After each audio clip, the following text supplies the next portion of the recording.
మిత్రులారా, అందుకే ఈనాడు రైతాంగం మొన్న జరిగిన మీరు చూసిన రైతు భరోసా కార్యక్రమం అందరూ అనుకున్నారు గోతికాడి నక్కలాకి ఎదురు చూసిండ్రు. ఒంటె పెదాలకు నక్క ఎదురు చూసినట్టు రైతు భరోసాలో ఈ ప్రభుత్వం విఫలం చెందుతుందని ఆలోచన చేసిండ్రు.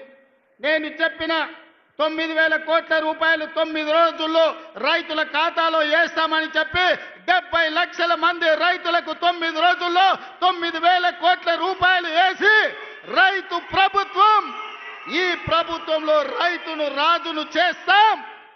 మా ఉద్దేశం, మా లక్ష్యం వ్యవసాయం దండుగ కాదు, వ్యవసాయం పండుగ చేస్తామని చెప్పినాం.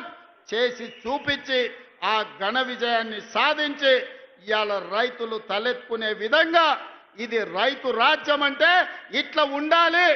24 గంటల ఉచిత కరెంటు ఇవ్వాలి, రైతులు పండించిన పంట కొనాలి, రైతులకు రుణమాఫీ చెయ్యాలి, రైతులకు రైతు భరోసా ఇవ్వాలి అని ఈరోజు ఈ ప్రజా పాలనలో ఇందిరమ్మ రాజ్యంలో మనం అమలు చేసిన మిత్రులారా.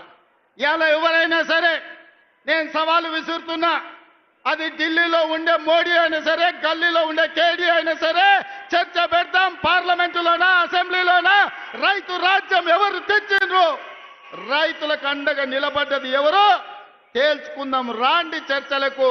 కేసీఆర్ వస్తాడు, కేటీఆర్ వస్తాడు, కిషన్ రెడ్డి వస్తాడు, నరేంద్ర మోడీ వస్తాడు, కాంగ్రెస్ పార్టీ కార్యకర్తలను తీసుకొని నేను వస్తా అని సూటిగా సవాలు విసురుతున్న మిత్రులారా, మీకందరికీ తెలుసు మహిళలు, కాంగ్రెస్ పార్టీ ఈ దేశానికి రాష్ట్రపతిని మహిళను చేసింది. కాంగ్రెస్ పార్టీ ఈ దేశానికి ప్రధానమంత్రిని మహిళను చేసింది. ఆ ఉక్కు మహిళ శ్రీమతి ఇందిరాగాంధీ ఈ దేశంలో సీలింగ్ చట్టాన్ని తీసుకొచ్చి వేలాది ఎకరాలు, లక్షలాది ఎకరాల భూములను దొరల గడిలలో మూలుగుతుంటే ఆ భూములను గుంజుకొని దళితుల, గిరిజనులకు పంచిపెట్టింది. ఇల్లు లేని వాళ్ళకు ఇందిరమ్మ ఇల్లు ఇచ్చింది, కట్టుకోవడానికి పట్టా లేని వాళ్ళకు ఇంటి పట్టానిచ్చింది. దున్నుకునే వాడికి భూమి లేకపోతే దున్నేవాడికి భూమి అని గ్రామాలలో 25 లక్షల ఎకరాల భూమి ఇవాళ ఇందిరమ్మ ఇచ్చింది. ఆదివాసీలకు 10 లక్షల ఎకరాల పోడు భూముల పట్టాలు ఇచ్చింది ఇందిరమ్మ ప్రభుత్వం. ఇవాళ పేదవాడు సొంత ఇల్లు ఉన్నా, సొంత ఇంటి స్థలం ఉన్నా, దున్నుకోవడానికి భూమి ఉంది అంటే అది ఇందిరమ్మ ఇచ్చిన భూమి, ఇందిరమ్మ ఇచ్చిన ఇల్లు పట్ట, ఇందిరమ్మ ఇచ్చిన ఇల్లు అని చెప్పి నేను ఈ సందర్భంగా తెలియజేయదలుచుకున్న మిత్రులారా, ఇవాళ మీరు ఆలోచన చేయండి. ఇందిరమ్మ ఆనాడు తెచ్చిన సంక్షేమము, అభివృద్ధి ఈరోజు పేదవాళ్ళ జీవితాల్లో వెలుగులను నింపింది. అందుకే ఈరోజు ఏ సంక్షేమ పథకానికైనా ఇందిరమ్మ పేరు మనం పెడుతున్నాం. హైదరాబాదు నగరంలో పేదవాళ్లకు 5 రూపాయల భోజనం పెట్టాలని, పేదవాళ్లకు, కూలి పోయే వాళ్లకు పొద్దున్నే టిఫిన్ చెయ్యడానికి క్యాంటీన్లు పెట్టి ఇందిరమ్మ పేరు పెడితే ఈ తలమాచిన దద్దమ్మలు, సోయిలేనోళ్ళు ఇందిరమ్మ పేరు పెడతారని ధర్నా చేసిరు.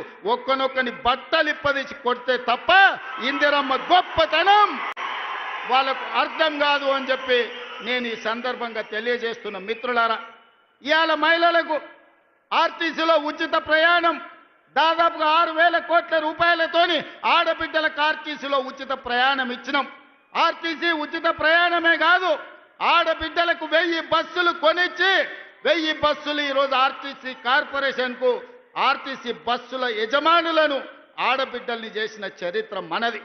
ఒకనాడు సోలార్ వ్యాపారం, పెట్రోల్ బంకు వ్యాపారం అంటే అదాని, అంబానీలది. కానీ ఇవాళ అదే సోలార్ బిజినెస్ 1000 మెగావాట్లు ఆడబిడ్డలకిచ్చి రాష్ట్ర ప్రభుత్వంతో ఒప్పందం చేసి ఇవాళ సోలార్ వ్యాపారం అదానితో పోటీ పడే విధంగా ఆడబిడ్డల్ని మన ప్రభుత్వం తీర్చిదిద్దింది. ఒకనాడు పెట్రోల్ బంకులు అంటే రిలయన్స్, అంబానీవి. కానీ ఇవాళ ఆడబిడ్డలకు జిల్లాలల్లో పెట్రోల్ బంకులు ఇచ్చి పెట్రోల్ బంకుల వ్యాపారం ఈరోజు ఆడబిడ్డలతో చేస్తున్నాం. గ్రామాలలో ఉన్న పాఠశాలల్లో చదువుకునేది పేదవాళ్ళ పిల్లలే కాబట్టి ఆ పిల్లల తల్లులైన సెల్ఫ్ హెల్ప్ గ్రూపులకు సంబంధించిన మహిళలకు అమ్మ ఆదర్శ పాఠశాల పెత్తనం ఇచ్చి ఇవాళ బడి పిల్లల అటెండెన్స్ పంతులు తీసుకుంటే పంతుల్లో అటెండెన్స్ మా పెద్దమ్మలు తీసుకుంటారు. పంతులు బడికి వచ్చిండా లేదా, ఈయన పిల్లలకు చదువు చెప్పిండా లేదా అని. ఆనాడు బట్టలు కుట్టే వ్యాపారం ప్రైవేటు, కార్పొరేట్ కంపెనీలకు ఇచ్చిండు చంద్రశేఖరరావు. ఈనాడు బట్టలు కుట్టే వ్యాపారం ఆడబిడ్డలకు ఇచ్చినాం. హాస్టళ్లలో సరుకులు సరఫరా ఆనాడు టీఆర్ఎస్ లో ఉన్న ఒక నాయకుడు